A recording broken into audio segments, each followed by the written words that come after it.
Batman. It's Jack the Ripper. It's the original DC Comics Elseworlds story, and next year, Warner Brothers Animation is bringing it to life. Gotham by Gaslight, the Victorian-era detective story that pits the Dark Knight against history's most infamous serial killer, is on its way next year, and at New York Comic-Con, we got to talk to the men who are making it happen.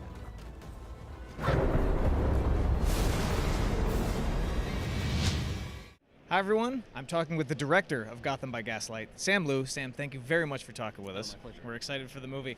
As the original Elseworlds story, did you take any kind of a different approach to this project as you did with any of the other animated films you've done for DC thus far?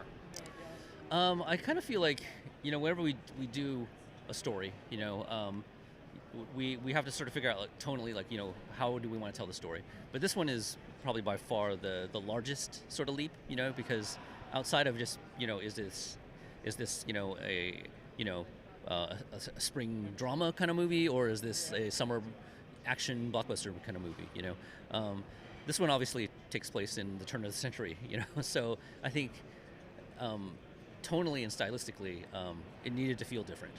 There's elements of it that needed to feel like it was an old movie. So yeah, there was a. I think this one's probably the biggest leap in it, because we had to redesign the world entirely. There wasn't anything that we could reuse, because again, we don't have a Victorian Gotham. So. Speaking to that point, with the design of everything, Mike Mignola has such a unique style. I mean, it's high contrast. It's the closest thing I can think of is Tim Sale's art style. Right. Adapting something like that to the animation style. Yeah. How did you go about doing that? I feel like there was a adaptation of Mike's Mignola's stuff that was really faithful to it. Right? Was it the screw-on head kind of thing? Yeah. And so.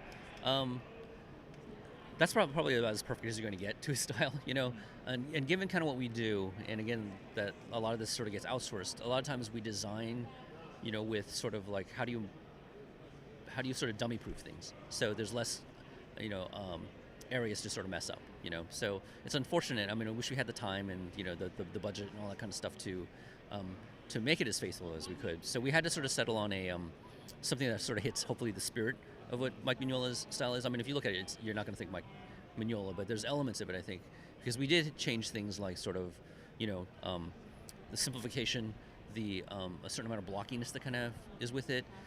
We couldn't commit to the black shadows because that's just way too hard to animate, because you just have to have an expert animator to be able to sort of animate the shadow going off while you're turning and things like that. But we did do things where, again, like Bruce, I think, his sort of standardization is usually like a side light type of thing, whether it's it's more towards the back or the front. But in this case, we did more of a sort of a top-down light theory, so we can get hopefully like a longer shadows and things like that. So hopefully it it sort of works, and it again, it's not Mike Mignola, but definitely stylistically, hopefully it feels a little bit different. Okay. Was it a challenge to kind of adapt these characters, even though the story already existed, adapting these characters that you identify as Jim Gordon or Bruce Wayne to this era, or did it just kind of flow naturally? It kind of, I think it kind of flowed once you sort of realized, what's their position and how they sort of fit into the dynamic of the story.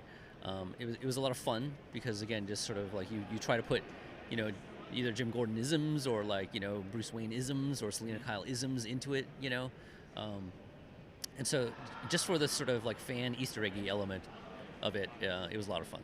Great. Well, we're looking forward to it. We're excited that we just learned that Bruce Greenwood is returning as Batman. Oh, yeah. So we're excited to hear his voice again. Yeah. So we're looking forward to the movie. Thank you very much for talking with us.